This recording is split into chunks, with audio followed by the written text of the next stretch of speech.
সংহিতা 50-15। প্রভু ইহোবা এমন বলছে, তোমার বিপদের দিনে তুমি আমাকে দেখো, আমি তোমাকে উদ্ধার করব, আর তুমি আমাকে সম্মান করবে। কি বলছে? তুমি আমাকে সম্মান করবে, বা অন্য ভাষায় গৌরব করবে, মহিমা করবে, কিছু তো করবে ইহোবার জন্য। হালেলুয়া। তাই প্রভু ইয়েশু মসিহ বলে, যদি তোমার জীবনে পরীক্ষা এসেছে, তোমার জীবনে সমস্যা এসেছে, তোমার জীবনে কষ্ট আছে, সে পরমেশ্বরের মহিমার জন্য আছে। আছে কি না? আগের সপ্তাহে কি বাক্য ছিল? বাক্য কি ছিল? কি অন্ধ যে ভিখারি ছিল না, তার বাবা মায়ের জন্য সে পাপের জন্য এরকম অন্ধ হয়েছে, না নিজের পাপের জন্য সে অন্ধ হয়েছে। সে কেন অন্ধ হয়েছে? তাকে পরমেশ্বরের মহিমা তার থেকে পাওয়া যায়। তাই আমাদের জীবনে যদি সংকট আছে, আমাদের জীবনে যদি প্রবলেম আছে, তাহলে আমরা কি ভাববো? আমাদের জীবন থেকে পরমেশ্বরের মহান মহিমা হতে চলেছে। হালেলুয়া। এটা আমরা মানি তো? ইউ বাংলায় যে পুরো একদম ভাষায় আছে ইউ, হিন্দিতে আয়ু বলে। ইউ ওনার ওয়াইফকে কি বলেছিল? ইউ ওনার ওয়াইফকে বলেছে, আমরা কি সবসময় পরমেশ্বরের থেকে ভালোই নেব? পরমেশ্বরের থেকে কোনোদিন দুঃখ নেব না? কিন্তু যদি আমি বলি, পরমেশ্বর কোনোদিন আমাদের দুঃখ দেয় না। দুঃখ যদি আমাদের জীবনে আসে, আমাদের পাপের জন্যই আসে, আমাদের লোভের জন্যই আসে, আমাদের জন্যই এই প্রবলেম আমাদের জীবনে আসে। হালেলুয়া।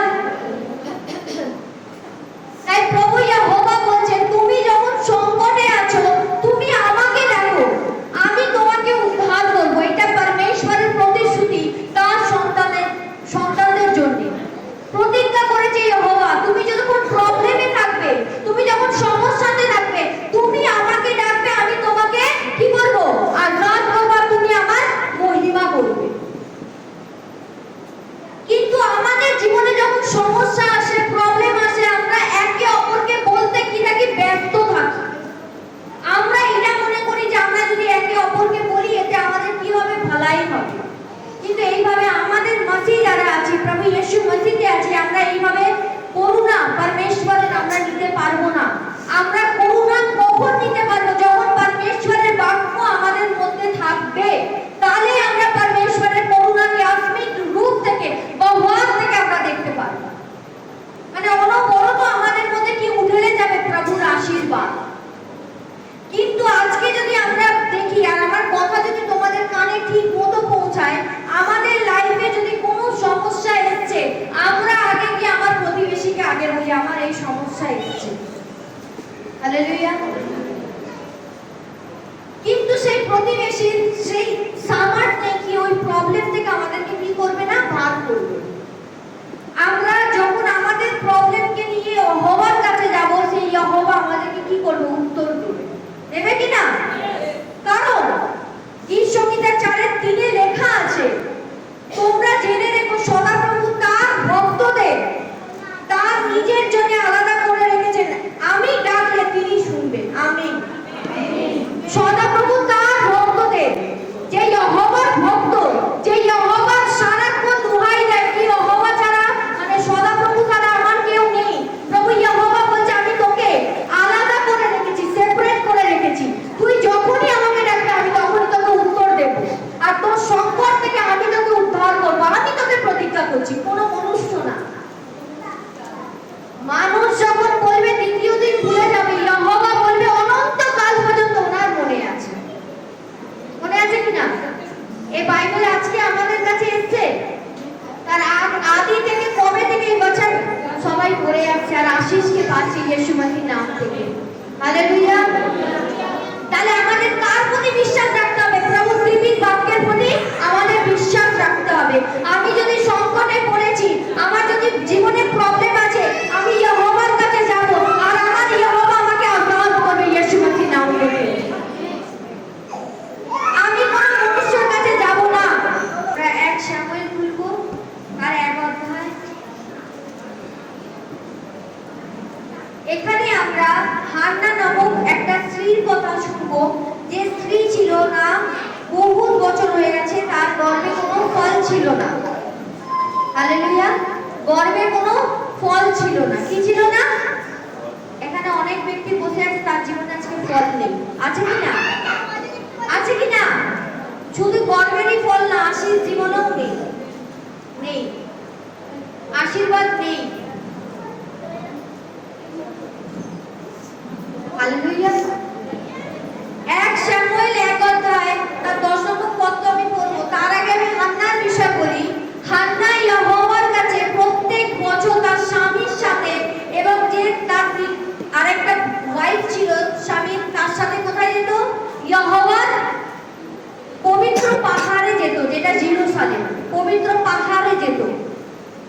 কারণ পুরনো নিয়মে লেখাই রয়েছে কি যারা ইয়েহোবার সেবা করতো তারা ওইখানে গিয়ে একসাথে মিলে কি করতো না, রান্না করতো, খেত আর परमेश्वरेর উদ্দেশ্যে বলি চড়াতো আর परमेश्वরের কাছে বিনতি প্রার্থনা করতো। হালেলুয়া। তো প্রত্যেকটা বছর যখন হান্নাও যেত, হান্নার যে যাকে বাংলা ভাষায় মানে দ্বিতীয় স্ত্রী বলে, সন্তানও যাকে বলে, সেও যেত। যেহেতু হান্নার বাচ্চা ছিল না বলে সে দ্বিতীয় স্ত্রী তাকে হান্নাকে কি করতো, তাড়না দিত, তাকে তুচ্ছ করত, কি তোর কাছে তো নেই, আমার কাছে কত বাচ্চা আছে। হালেলুয়া। আছে, এমন আছে কিনা আমাদের? আমি এখন তোমাকে ডিরেক্ট বললাম কারণ আমি চাই ইয়েহোবা দ্বারা তোমরা আশীষকে পাও আর তোমরা পাবে। কিন্তু আমাদের ব্যাকে কেউ আছে কি আমাদের আশীষকে কেউ দেখতে পারে না, আশীষকে দেখতে পারে না, না আশীষকে আমাদের কাছে আসতে দেয়। তো হান্না তার স্বামী এবং দ্বিতীয় স্ত্রী যখন পাহাড়ে ইয়েহোবার কাছে যায় বলি চড়াতে, আবার খাওয়া দাওয়া করতে, সেই দিনকারে হান্না কেঁদে কেঁদে প্রভু ইয়েশু মসির কাছে, আমরা 10টা খালি পড়বো, 10-এর 1-10, মনের কষ্টে হান্না সদাপ্রভুর কাছে খুব কেঁদে কেঁদে প্রার্থনা করতে লাগলেন। তিনি সদাপ্রভুর কাছে মানত করে বললেন, হে সর্বক্ষমতার অধিকারী সদাপ্রভু, তুমি যদি তোমার এই দাসীর মনের কষ্ট দিকে চেয়ে দেখো এবং আমার প্রতি মনোযোগ দাও আর আমাকে ভুলে না দিয়ে যদি সারা থেকে বুঝিয়ে, তিনি সদাপ্রভুর কাছে মানত করে বললেন, হে সর্বক্ষমতার অধিকারী সদাপ্রভু, তুমি যদি তোমার এই দাসীর মনের কষ্টের দিকে চেয়ে দেখো এবং আমার প্রতি মনোযোগ দাও আর আমাকে ভুলে না দিয়ে যদি তোমার এই দাসীকে একটা ছেলে দাও, তবে সারা জীবনের জন্য আমি তাকে তোমার উদ্দেশ্যে দান করব, তার মাথায় কখনো ফুল লাগানো হবে না। হালেলুয়া। তার মানত, তার হান্নার, সে কেঁদে কেঁদে কার কাছে বলছে? কোনো মনুষ্যর কাছে যায় না, স্বামীকে বলেও কোনো লাভ হতো না। স্বামী বরং জিজ্ঞেস করতো, তোমার মনে কষ্ট কোথায়? কষ্ট জানো না, ওর বাচ্চা নেই বলে কষ্ট আছে। তোমার দ্বিতীয় স্ত্রী তোমার ওকে তাড়না করছে, কষ্ট তো আছে। তার মানে স্বামীর কাছে বলেও কোনো লাভ নেই, বা স্ত্রীর কাছে বলেও কোনো লাভ নেই, পাড়া প্রতিবেশীর কাছে বলেও তোমার প্রবলেম কোনো লাভ নেই। তোমার যাকে বলতে হবে, তোমার যে যাকে বলতে হবে তোমার কষ্ট, সে হচ্ছে প্রভু ইয়েহোবা। তোমার কষ্ট নিয়ে যখন তার কাছে আসবে, সদাপ্রভু কি করবে না, তোমাকে আওয়াজ লাগাবে। কিসের দ্বারা আওয়াজ দেবে? কিসের দ্বারা? বাক্য দ্বারা তোমার সাথে কথা বলবে। তুমি যে পরিস্থিতিতে আসো না কেন, যে সমস্যা নিয়ে আসো না কেন, যে প্রবলেমে এসেছো না কেন, তোমার সাথে ইয়েহোবা বাচার দ্বারা কথা বলবে। হালেলুয়া। হান্না অনেকক্ষণ ধরে সদাপ্রভুর কাছে যখন প্রার্থনা করছিলেন, তখন এলি তার মুখের দিকে লক্ষ্য করছিলেন। এলি ছিল মহাযাজক, যে পরমেশ্বরের ভবন ছিল সেখানকার কি ছিল? পুরোহিত ছিল। আগেকার পুরনো নিয়মে পুরোহিত বলা হতো, এখন পাস্টার, প্রফেট, যাজক কিছু তো বলা হয়, তখন পুরোহিত বলা হতো। কি পরমেশ্বরের কাছে আমরা ডিরেক্ট যেতে পারবো না, সেই পুরোহিত আছে আমাদের সমস্যাকে নিয়ে পরমেশ্বরের কাছে যায়। কিন্তু প্রভু ইয়েশু মসিহ যখন এসেছে সব কিছুকে ভেঙে দিয়েছে, সব কিছুকে ভেঙে দিয়েছে, ডিরেক্ট পিতা আর পুত্রের মিলন করিয়ে দিয়েছে। হালেলুয়া। এখন সব চলে গেছে, এখন সব চলে গেছে। এই জন্য তো পরমেশ্বর বলছে, তুমি বলো, তোমার মুখ থেকে আমি শুনতে চাই, তোমার সমস্যা তোমার মুখ থেকে আমি শুনতে চাই।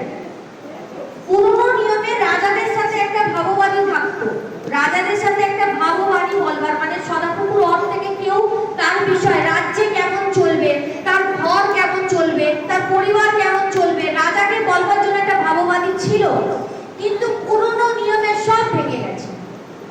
কারণ সেই পবিত্র আত্মা যে ভাববাদীর দ্বারা রাজার সাথে আর তার প্রজাদের সাথে কথা বলতো, সেই পবিত্র আত্মাকে প্রভু যীশু মসিহ আমাদের মধ্যে দিয়ে দিয়েছে। বুঝতে পারছো কি? দুটোর মধ্যে অনেক তফাৎ আছে, দুটোর মধ্যে অনেক তফাৎ আছে। পুরনো নিয়মেতে পবিত্র আত্মা আসতো এবং চলে যেত। রাজাদের জন্য একটা করে ভাববাদীকে লাগতো।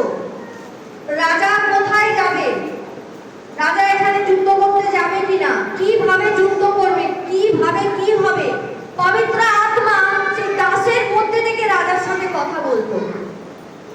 এখনকার নিয়ম পুরো পাল্টে গেছে। সেই পবিত্র আত্মা আমাদের মধ্যে আছে কি আমরা যদি কোনো সমস্যাতে আছি, তার বাক্য দ্বারা পরমেশ্বর নিজে আমাদের সাথে কথা বলে আর সেই সমস্যা থেকে বার করে আনে। হালেলুয়া। এখন আরো সরল হয়ে গেছে, একদম সরল হয়ে গেছে। তো বাচ্চারা এখানে বলছে হান্না অনেকক্ষণ ধরে সদাপ্রভুর কাছে যখন প্রার্থনা করছিলেন, তখন এলি তার মুখের দিকে লক্ষ্য করছিলেন। হান্না মনে মনে প্রার্থনা করছিলেন বলে তার ঠোঁট নড়ছিল, কিন্তু গলার আওয়াজ শোনা যাচ্ছিল না। যে মনে মনে হৃদয় থেকে প্রার্থনা করছিল, জিহ্বাকে খোলেনি।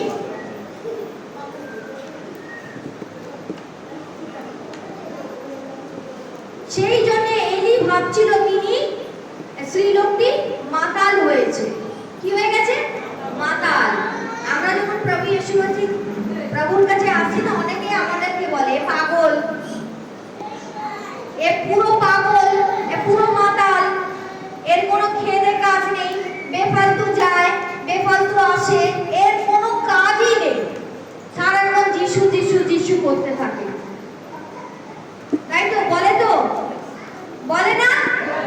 হান্নার মানে হান্নার হাজবেন্ডের দ্বিতীয় স্ত্রীটাও এমনি বলতো, এই তোর কাছে তো বাচ্চা নেই। হ্যাঁ হ্যাঁ হ্যাঁ, তাকে কি করতো? চিরাতো। নেই বলে চিরাতো। আজকে হয়তো আমাদের কাছে আশিস নেই বলে দ্বিতীয় ব্যক্তি আমাদেরকে বলবার সুযোগ পায় কি তোর পরমেশ্বর কি করেছে। আমার কাছে আশিস যখন থাকবে, তখন দুষ্ট আত্মার মুখ বন্ধ হবে কিনা?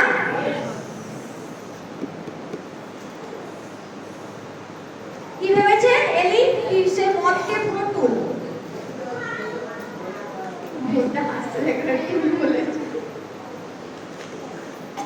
মদ আর খেও না। আচ্ছা,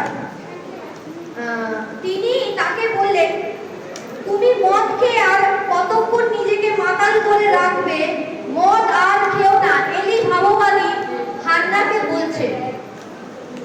উত্তরে হান্না, আমরা বাচ্চাকে যদি ধ্যানপূর্বক শুনি সবাই বুঝতে পারবে, নাহলে আমারই গলা খালি ছিঁড়ে যাবে। হালেলুয়া। উত্তরে হান্না তাকে বললেন, হে আমার প্রভু, তা নয়, তা নয়।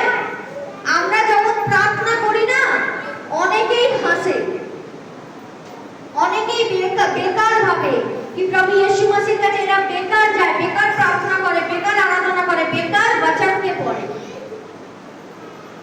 কিন্তু তোমার আত্মাতে কি চলছে সে একমাত্র যীশু জানে, আর কেউ জানে না। হালেলুয়া। উত্তরে হান্না তাকে বললেন, মানে এলিওকে ভাববাদীকে বলছেন, হে আমার প্রভু, তাহা নয়, আমি বড় দুঃখিনী, আমি আঙ্গুর রসও খাইনি, মদও খাইনি। কারণ আগেকার যুগে আঙ্গুর রসের মধ্যে তোমার ভারী মাত্রাতে কিছু করে সেটা ডাক্তার রসের সৃষ্টি করে মাতালের মানে মদের কাজ করে দিত পুরনো নিয়মে। এখন এরকম কিছু নিয়ম নেই, এখন এরকম আর কিছু নিয়ম নেই। নাহলে অনেকেই ভাবে যে আমরা যারা মসজিদে আছি আমরা হয়তো ড্রিঙ্ক করি, অনেকেই ভাবে, কিন্তু এমন কিছু না। এই ডাক্তার রস আলাদা বিষয় আছে, কিন্তু মনুষ্য আলাদা করে দিয়েছে। অনেকেই বলে খ্রিস্টানরা মদ খায়, এমন কোনো বিষয় না। আমি সদাপ্রভুর সামনে আমার অন্তর ঢেলে দিলাম। কি বলো? সদাপ্রভুর কাছে আমার অন্তরকে কি বললাম? ঢেলে দিলাম। কার কাছে ঢাললো? পাস্টারের কাছে? মহাযাজকের কার কাছে? সদাপ্রভুর কাছে। ওই জন্য তো কিছুটা ভুল আমাদের আগে হতো। আমরা কি আগে পাস্টারকে গিয়ে বলতাম, পাস্টার তো আমাকে অ্যান্সার দিতে পারবে না, তাই জন্য আশিস কি ছিল? পেন্ডিং ছিল। যখন ডিরেক্ট পরমেশ্বরের সাথে কথা বলা আমরা শুরু করে দিলাম, তখন আশিস পেয়ে গেলাম। আগে জানতে হবে আমাদেরকে আশিসকে কিভাবে পেতে হবে।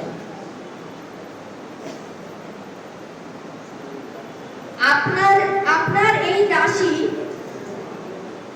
আপনার এই দাসীকে আপনি একজন বাজে স্ত্রীলোক মনে করবেন না। গভীর দুশ্চিন্তা ও মনের কষ্টে আমি এতক্ষণ প্রার্থনা করছিলাম।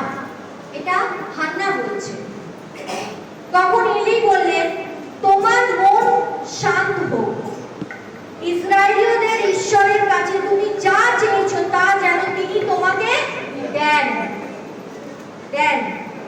আমার একটা কথা আছে, যে ভাববাদী এখান থেকে ভাববাদী বলে, সে যদি সত্যি পরমেশ্বরের ওর থেকে হয়, সেটা কিন্তু 1000 গুণা পূরণ হবে, 1000 গুণা পূরণ হবেই।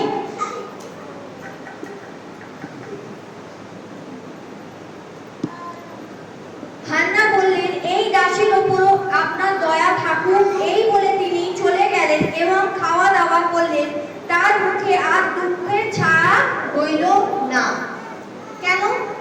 কারণ পরমেশ্বরের আত্মা সেই ভাববাদীর দ্বারা তখন হান্নার সাথে কথা বলল, তাই তার আত্মা কি হলো? শান্ত হলো। তার আত্মা শান্ত হলো। তাই আমাদের হৃদয় থেকে পরমেশ্বরের কাছে আসা আগে প্রয়োজন আছে কি, হ্যাঁ প্রভু, আমি সচ্চা হৃদয়, সত্য হৃদয় থেকে আমি তোমার কাছে এসেছি, আর আমার যে দুঃখ, আমার যে ব্যথা, আমার যে কষ্ট, আমি তোমার চরণে নিয়ে এসেছি। এবার কথা হচ্ছে, এলিও যখন কথা বলল, হালেলুয়া, সেই ইয়হোবার ওয়ার্ডকে রাখলো, সেই ইয়হোবার বাক্যকে রাখলো। তাতে হান্না কি হলো? শান্ত হলো, শান্তি পেল। তাই আজকে যদি তোমাদের জীবনে কোনো প্রবলেমও থাকে, এখান থেকে কি যাবে? পরমেশ্বরের বাক্য যাবে, তাকে তোমরা শান্তি পাও আর পরমেশ্বরের অনুগ্রহকে দেখতে পারো। কিন্তু আমাদের জীবনে আমরা যখন প্রভুতে এসেছি, আমাদের লাইফ পুরো অন্য ছিল। এখান থেকে বচন কি বলছে? আমাদের মেহনত ছিল না, আমাদের মেহনত এটা ছিল পাস্টার আমাদের, ওনার মুখ থেকে আমাদের বিষয় কি বলছে।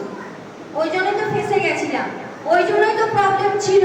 আর নেই, আর নেই। মুখ খুলে, মুখ চিরে বলতে পারি, সেই প্রবলেম আমাদের জীবনে আর নেই। কারণ আমরা যার উপরে বিশ্বাস রেখেছি, সে জীবিত বাক্য আর কালাম আছে, প্রভু ইয়েশু মসিহ নিজে আছে। আদিতে বাক্য ছিল, বাক্য ঈশ্বরের সাথে ছিল, আর বাক্যই ঈশ্বর ছিল। আর সেই বাক্য দেহ ধরে আর পৃথিবীতে এসেছে, আর আমাদের জীবনে জ্যোতি দিয়েছে।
হয়েছে। কিছুদিন পরে এলিয়র দুটো পুত্র মারা গেছে। কেন মারা গেছে? আমরা परमेश्वरকে হালকাতে নিই। আমার परमेश्वर হালকার परमेश्वर না। উনি সৃষ্টির মালিক। যে আত্মাতে তোমাকে আজকে প্রভু ইয়েশু মসির নামে মারছে, এই শরীরে মারছে, তাকে ভয় পেও না। যদি তাকে ভয় পাও, যে আত্মা শরীর দুটোকেই নাশ করে দিতে পারে, আত্মা আর শরীর দুটোকেই নাশ করে দিতে পারে, সেই যহোবাকে ভয় পাও। আমরা অনেকে আছি परमेश्वরের কাছে বাড়িতে গিয়ে যেই কে সেই,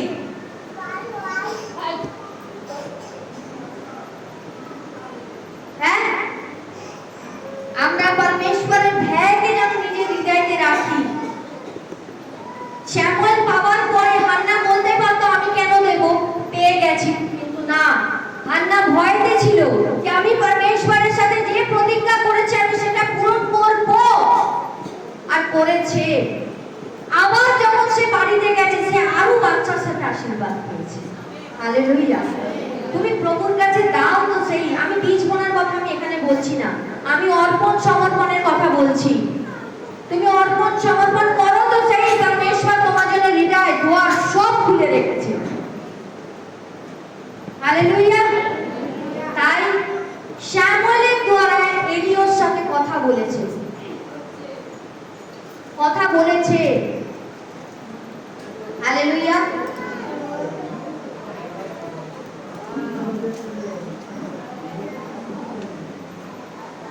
এরপরে বাক্যতে যাব, গীত সংহিতা 55 এর 22। গীত সংহিতা 55 এর 22। বাড়িতে সবার কাছে বাইবেল আছে তো? বাড়িতে সবার কাছে বাইবেল আছে তো? এদিকে কি আওয়াজ যাচ্ছে না?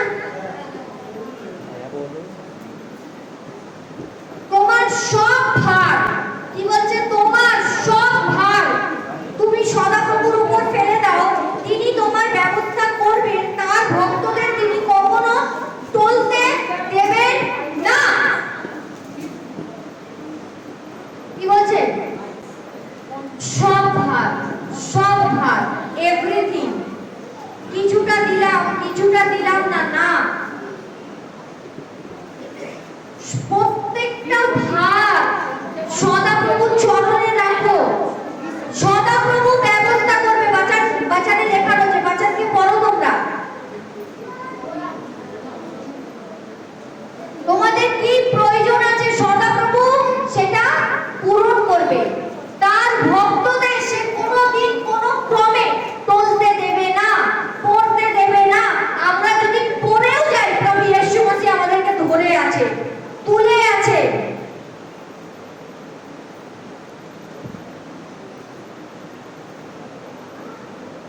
খালি আমরা আসলাম, বাচ্চাকে জাস্ট শুনলাম, বেরিয়ে গেলাম, কোনোদিন আশীষ পাবো না।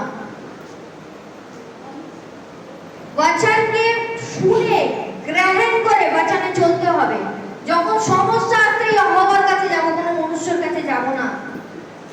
আর আমি আমার নিজের সাক্ষ্য দিচ্ছি, আমাদের লাইফ পুরো সরল হয়ে গেছে। কেন? যখনই প্রবলেম এসেছিল বা যাই কিছু, যহোবার কাছে যাওয়া সত্যি যহোবা পূরণ করেছে, বা সত্যি আমার যহোবা এই জিনিসটাকে সরল করে দিয়েছে, করেছে। তাই আগেকার বিষয় সম্পূর্ণ আলাদা ছিল, এখন নতুন সৃষ্টি হয়ে গেছে। বাপতিস্ম নিলেই নতুন সৃষ্টি হলাম তা না। নিজের হৃদয়ে যদি চেঞ্জ না করি, 10 বারও বাপতিস্ম নিই, আমি যেইকে সেই থেকে যাব। হৃদয়কে চেঞ্জ করতে হবে। দেন আমাকে কি করতে হবে? প্রভুর রাজ্যে আগে বাড়তে হবে। হালেলুয়া। তাই বলছে তোমার সব ভার, বলো আমার সব ভার, আমার সব ভার আমি সদাপ্রভুর উপরে রাখছি। সদাপ্রভু ব্যবস্থা করবে।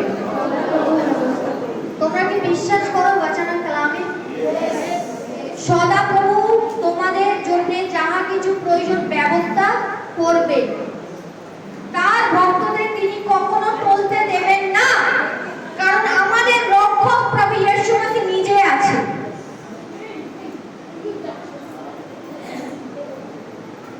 আমরা परमेश्वরের কাছে এসেছি, কিন্তু परमेश्वরের প্রেমকে যদি না বুঝতে পারি, তাহলে परमेश्वরের কাছ থেকে আমরা কিছু নিতে পারবো না।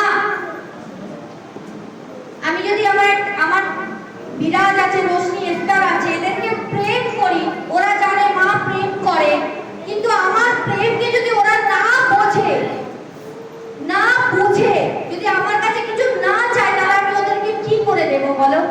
ওরা যদি ভয়তে থাকে মা দেবে কি দেবে না, মা দিতে পারে নাও দিতে পারে, এমন করলে ওরা কোনোদিন আমার থেকে ওইটা পাবে না যেটা আমি ওদেরকে দিতে চাই, বা যেটা ওদের জন্য আমি রেখে দিয়েছি কি ওরা চাইলে আমি দেব, সময় মতো দেব। কিন্তু চাপ তো, এটা আমি প্রেমেতে করেছি।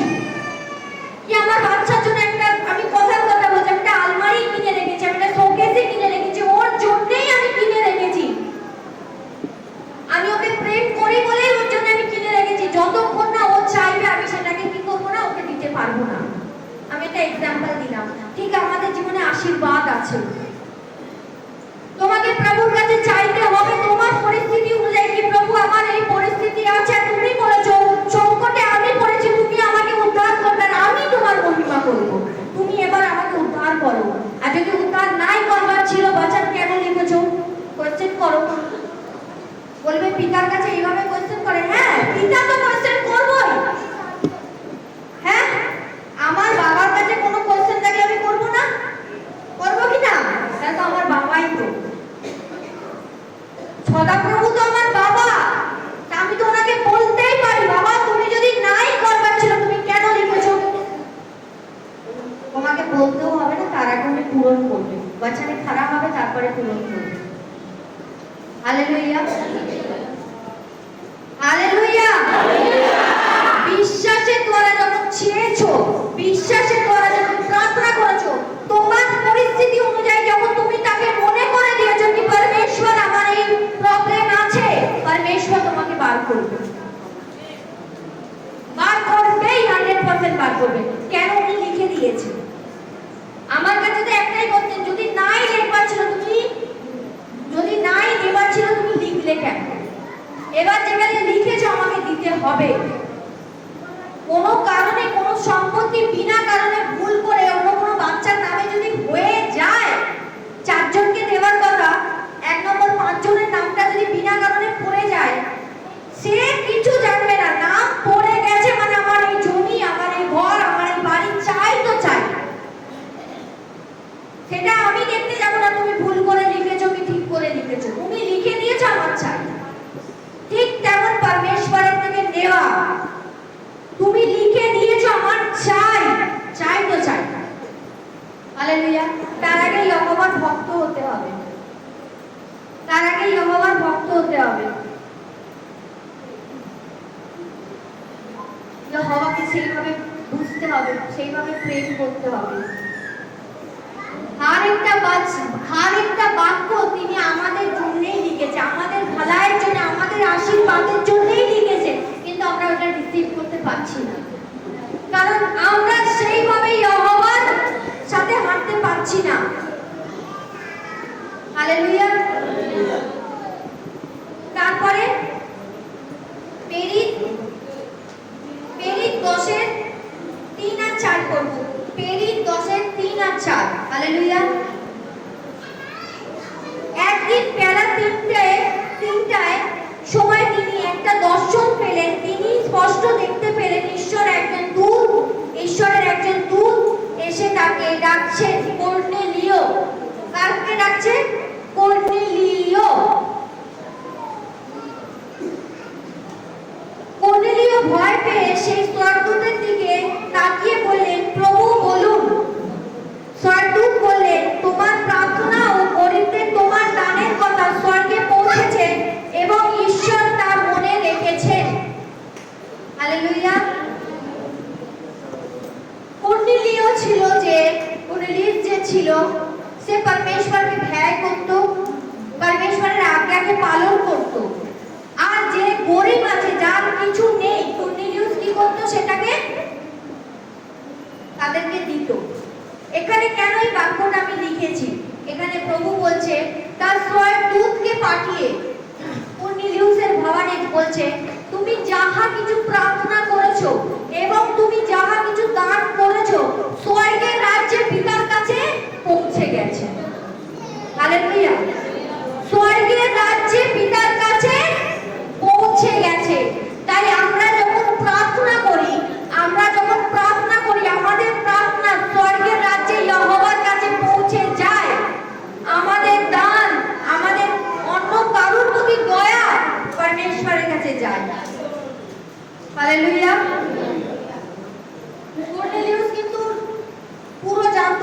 ইয়হোওয়াই পরমেশ্বর, সেই ঈশ্বরকে ভয় করত। আর এখন তো আমরা জেনে গেছি ইয়হোওয়াই পরমেশ্বর মানে সদাপ্রভুই ঈশ্বর। হালেলুয়া। তাই কর্নেলিয়াসে যেমন প্রার্থনা আর বীজকে আর সমর্পণকে আর লোকের প্রতি দয়াকে আর স্মরণ করেছে, দেখেছে, ঠিক আমার আর তোমার প্রার্থনাকে, দুঃখকে, হর এক জিনিস যা কিছু আজও পর্যন্ত প্রার্থনা করেছি প্রভুর চরণে আছে ইয়েশু মসিহের নাম থেকে।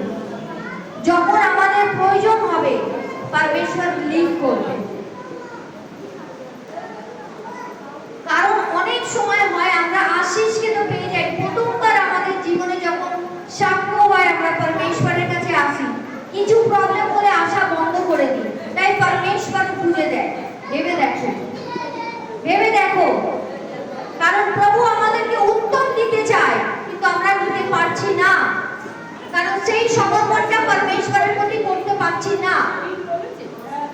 হালেলুয়া। আমরা ইব্রিয় যাব, ইব্রিয় ইব্রিয়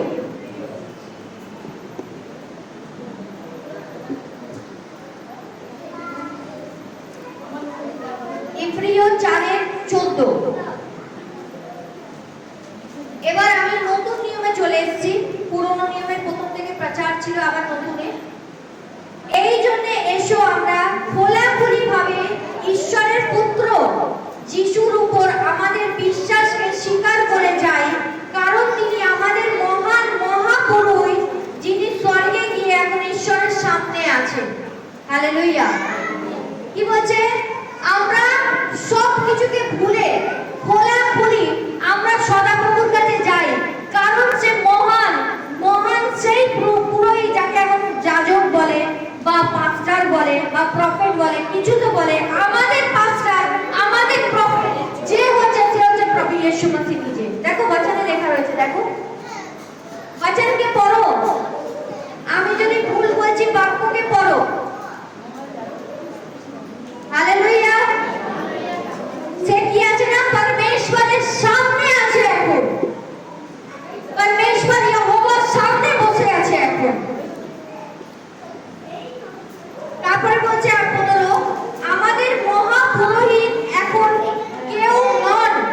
বাচ্চাকে ধ্যানপূর্বক শুনবো।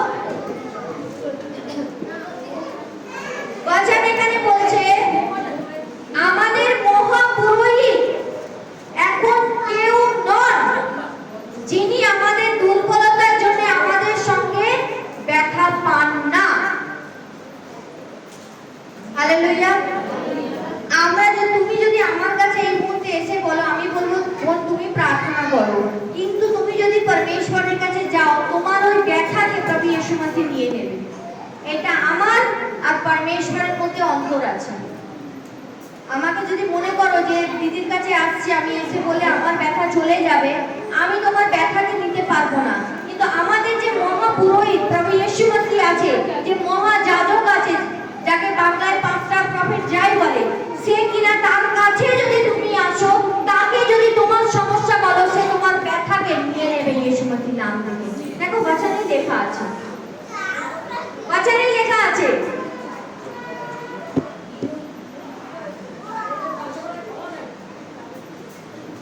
কারণ আমাদের মতো করে তিনিও সব দিক থেকে পাপের পরীক্ষার সামনে দাঁড়িয়েছিলেন, অথচ পাপ করেননি। আমাদের মতো তার জীবনে কি এসেছে না পরীক্ষা এসেছিল। একজনকে যখন ক্রুসেডে দেওয়া হচ্ছিল, যখন তাকে মারা হচ্ছে, যখন তাকে তাড়না দেওয়া হচ্ছে, তার মুখ থেকে একটাও নেগেটিভ ওয়ার্ড বা একটাও পাপের ওয়ার্ড তার জিহ্বা থেকে বেরায়নি। তাই এখানে বলছে আমাদের মতনই তিনি সব দিক থেকে পাপের পরীক্ষার সামনে দাঁড়িয়েছিলেন, অথচ পাপ করেননি। হালেলুয়া। তো আমার কথাটা একটু ধ্যান দেবে, এদিকে ফোকাসটা দাও। আমাদের মহাযাজক আজকের পর থেকে কে হল? হ্যাঁ, প্রভু ইয়েশু মসিহ হচ্ছে আমাদের মহাযাজক।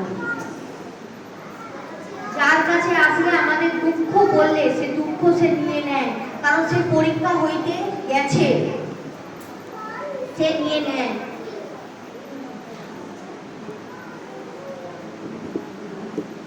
সেই জন্য এসো আমরা সাহস করে, সেই জন্য এসো আমরা সাহস করে ঈশ্বরের দয়ার সিংহাসনের সামনে এগিয়ে যাই, যেন দরকারের সময় সেখান থেকে আমরা তার করুণা ও দয়া পেতে পারি। আমিন। কি বলছে? সাহস করে, ভারী সাহসের সাথে আজকে আমরা ইয়েশু মসির নাম থেকে, ইয়েশু মসির হাতকে ধরে আমরা ইয়াদের সাথে আমরা সদাপ্রভুর কাছে আসতে পারি, আর সদাপ্রভুর কাছে আমাদের কষ্টকে বলতে পারি, আর সেই সদাপ্রভু আমাদেরকে কি করবে না বচনকে পাঠিয়ে আমাদেরকে দান করে দেবে, শুধু পুত্রের মহিমার জন্য। যে পুত্র আমাদের জন্য ক্রুশেতে উঠেছে তার মহিমার জন্য বচন বলছে। আর আমাদের জীবনে যে পরীক্ষাটা এসেছিল সেটা আমাদেরই ভুলের জন্য, আমাদেরই পাপের জন্য, আমাদেরই ভুলের জন্য, আমাদেরই পাপের জন্য। যদি তখন একটুখানি বুঝে যেতাম কি পরমেশ্বরী বচনই সত্য, বচনকে যদি ধরে নিয়ে আমাদের জীবনে পাপ আসতে পারবে না, মানে পরীক্ষা আসতে পারবে না, তাহলে আমরা পরীক্ষায় পড়তাম না। এই জন্য মানুষ আজকে বিমারিতে পড়েই আছে। কিসে পড়ে আছে? অসুস্থতাতে পড়েই আছে। মানুষের কাজ পড়েই আছে, মরেই গেছে, জীবনের আশা মরে গেছে, নিরাশা জন্ম নিয়েছে। কেন জানো? তাকে আমরা প্রভুতে তো আসি, প্রভুতে আসবার পরেও আমরা বাক্যকে সেইভাবে স্থান দিতে পারি না। আমরা যখন বাক্যকে স্থান দেওয়া শুরু করব, ইহোবাকে ভয় করব, ইহোবার প্রেমে বাড়তে থাকবো, আমরা পরমেশ্বরের ফলে ফলবান হতে থাকবো।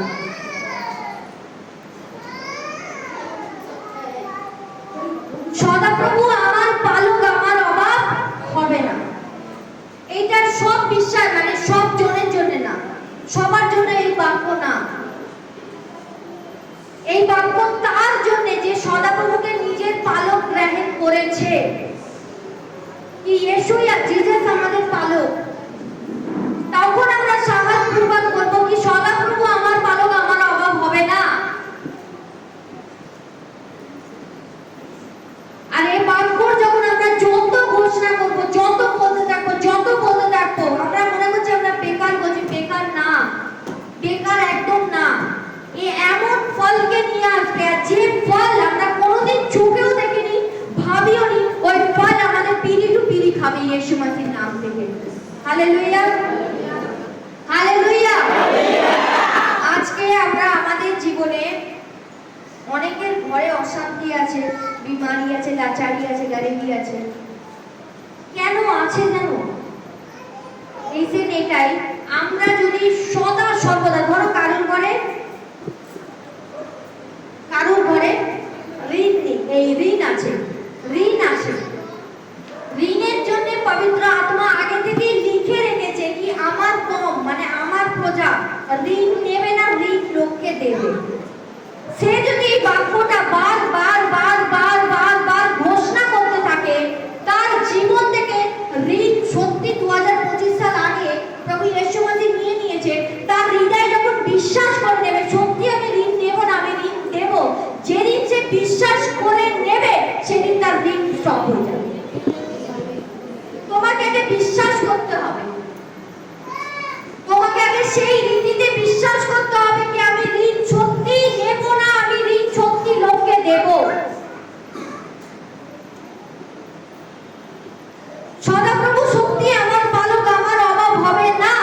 আমার হৃদয়তে যখন গেড়ে যাবে, আমি যখন সত্যি বিশ্বাস করে নেব বচনকে, বচনে একদম খাড়া হয়ে যাব, সত্যি আমার অভাব আমার জীবন থেকে চলে যাবে।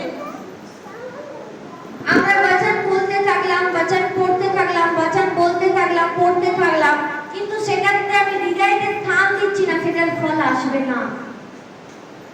আমাকে আগে বুঝতে হবে কি পবিত্র আত্মা বচন দ্বারা আমাকে কি বলছে।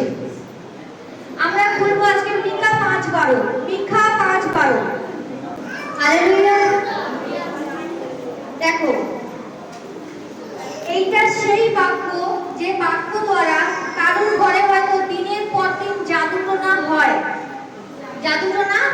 হয়, সেই জাদু টোনার উপরে তুমি কি করে খাড়া হবে, কি করে দাঁড়াবে, সেটা হচ্ছে বাক্য।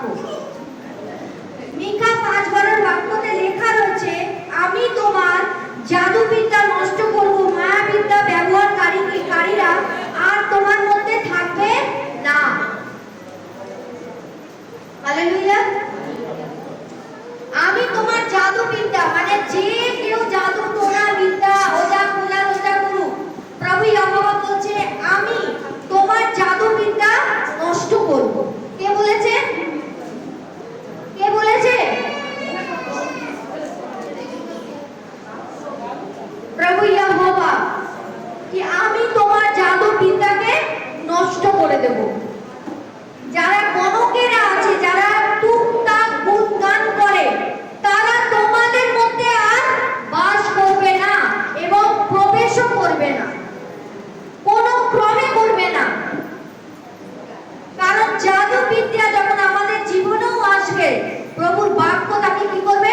শেষ করে ফেলবে। যার ঘরে জাদু টোনা হয় তাকে কি করতে হবে? বাক্যকে খাড়া হতে হবে। যেখানে জাদু টোনা করা হয় তারা কি করে? বসে সারাক্ষণ তাদের কাছে অ্যাসাইনমেন্ট আসে, এর নাম আছে, ডিটেইলস আছে, এর পরিবারকে কি করতে হবে? নাশ করতে হবে, এর পরিবারে বিমারি দিতে হবে, ক্যান্সার দিতে হবে, সুগার দিতে হবে, থাইরয়েড দিতে হবে, তাই তো? তার উপরে সারা দিন বসে বসে ফটো দিক, জামা দিক, কাপড় দিক, কাজ বলতে থাকে, তার নামে বলতেই থাকে, বলতেই থাকে, বলতেই থাকে, বলতেই থাকে। যেমন তার বিষয় বলতে থাকে, তার জীবন তেমনি হয়ে যায়, তার জীবন তেমনি হয়ে যায়। তাহলে ভাবো আমাদেরকে পরমেশ্বরের বাক্য কত না বলতে হবে। এখানে যদি একটা তুচ্ছ জাদু টোনা কাজ করে, তাহলে পরমেশ্বরের বাক্য আমাদের জীবনে কত না কার্য করছে। হালেলুয়া। যার কোনো এখানে অকাজ নেই, যেখানে বচন বলছে আমি তো জাদুবিদ্যাকে কি করবো? নষ্ট করে দেব। কেউ যদি মায়াবিদ্যকারীও আমাদের ঘরেতেও প্রবেশ করে, সব কিছু নষ্ট হয়ে যাবে। প্রভু ইহোবা এমন বলে। হালেলুয়া। এ যদি রূপালী বলতো আলাদা বিষয়, পরমেশ্বর নিজে বলেছে কি তোর জীবনে কোনো ক্রমে কোনো মতে জাদু বিদ্যা কাজ করবে না, তাই আমার প্রজা, আমার সন্তান ভয় না পায়। যদি সমস্যা আছে, বচনে খাড়া হয়ে যাও, বলতে থাকো, বলতে থাকো, বলতে থাকো, বলতে থাকো, যা করবার পরমেশ্বর করছে। যাত্রা পুস্তক 14:14 বচনে লেখা রয়েছে কি তুই চুপ করে থাক, তুই নীরব থাক, সদাপ্রভু তোর হয়ে লড়ছে। আমরা ভাবি আমরা তো প্রার্থনা করি, আমরা তো বচন করি, আমরা তো ওয়ার্শিপ করি, কি হয়? সদাপ্রভু আমাদের জন্য লড়ে। হালেলুয়া। দানিয়েল যখন 21 দিনের ফাস্টিং প্রেয়ারে বসেছে, ফাস্টিং প্রেয়ারের প্রথম দিনই দানিয়েলের যে অ্যানসার স্বর্গ থেকে চলে এসেছিল,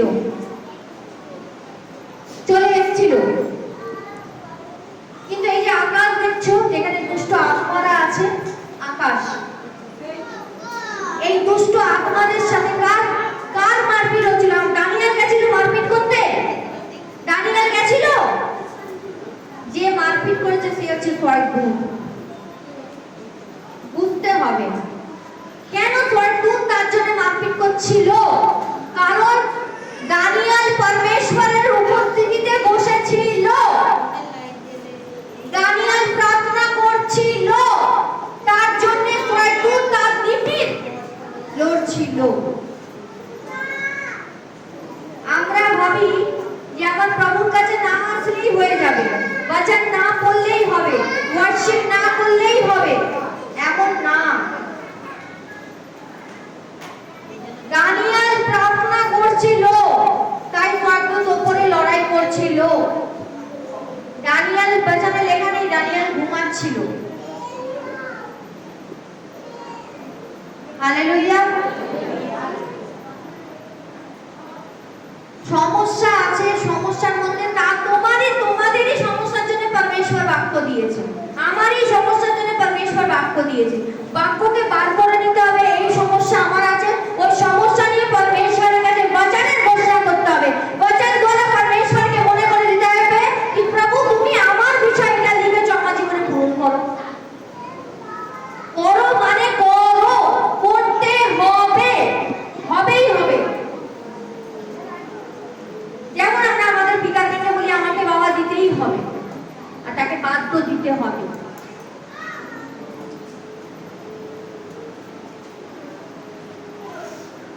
হালেলুয়া।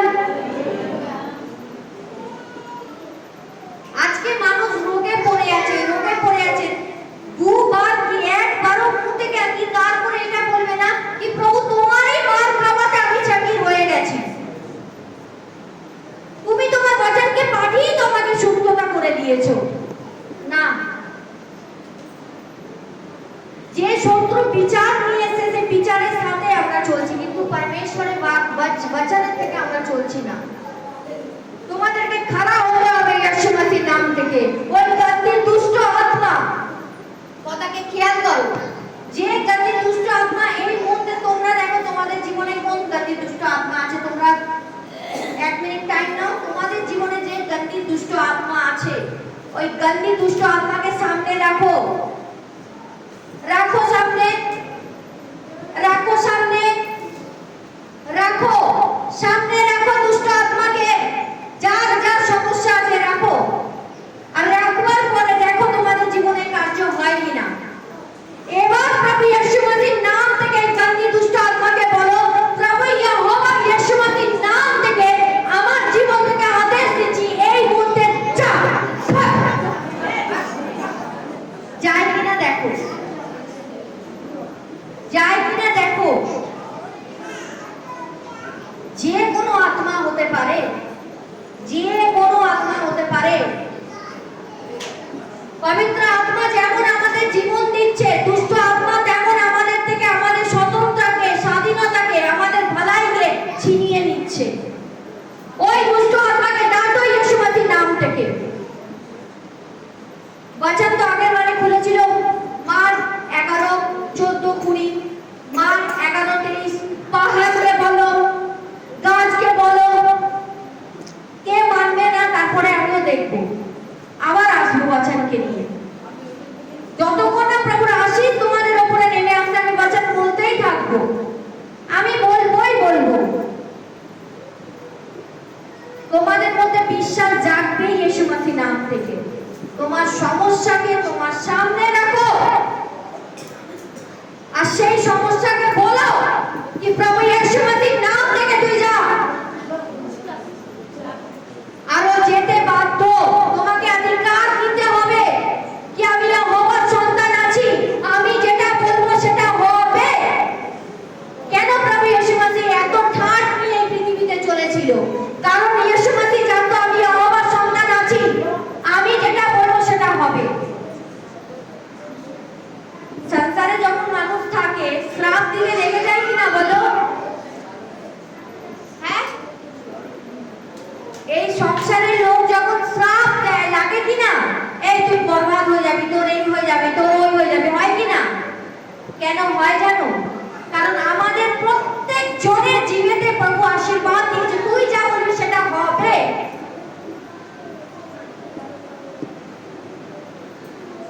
আর সেই অধিকার প্রভু দিয়েছে। আজকের পরে যে সমস্যা আছে তাকে এখানে রাখো, এর সামনে সত্যি বলছে দুষ্ট আত্মা দাঁড়িয়ে থাকে। তুমি যখন আদেশ করবে প্রভু ইয়েশু মসির নাম থেকে এখানে হাজির হবে আর সেই দুষ্ট আত্মা নাশ হবে, 100% নাশ হবে। কারণ তুমি আদেশই দিচ্ছ প্রভু ইয়েশু মসির নাম থেকে। হালেলুয়া। আর প্রভু ইয়েশু মসির নাম থেকে আচ্ছা আচ্ছা সিধে হয়ে গেছে, আচ্ছা আচ্ছা দুষ্ট আত্মা পালিয়েছে, আচ্ছা আচ্ছা দুষ্ট আত্মা নাশ হয়ে গেছে। তো তোমার আমার জীবনে কি দুষ্ট আত্মা আছে? কিছু নেই। Hallelujah, hallelujah. আজকে বেচারা অনেকক্ষণ দাঁড়িয়ে আছে, এবার হাত এগিয়েছে, এবার পা এগিয়েছে, এমনি করছে। হ্যাঁ, হালেলুয়া। আজকে সব থেকে বেশি আশিস তুই পাবি, যা সব থেকে বেশি আশিস। হ্যাঁ, কি সব থেকে বেশি আশীর্বাদ ইয়েহোবা তোকে করবে। আমিন, আমিন, হালেলুয়া। তোর যেটা ইচ্ছা আছে প্রভু পূরণ করবে, 100% করবে। হালেলুয়া। আর একটা দাঁড় করাবো না, আমি ছোট একটা প্রার্থনায় যাবো। হ্যাঁ, महान सर्वशक्तिमान जीवित परमेश्वर प्रभु यीशु मसीह नाम থেকে আজ আমি বিনতি প্রার্থনা নিবেদন করছি परमेश्वर यहोवा, हे আবার রাজা परमेश्वर पिता, আজ আমি বিনতি প্রার্থনা নিবেদন পিতা যত সন্তান আজকে বচনকে শুনেছে বচনকে হৃদয়তে নিয়েছে বচনে চলতে জন্য পিতা নিজের হৃদয়কে রেখেছে পরমেশ্বর প্রত্যেকটা সন্তানকে তুমি ব্লেস করো তুমি আশীর্বাদ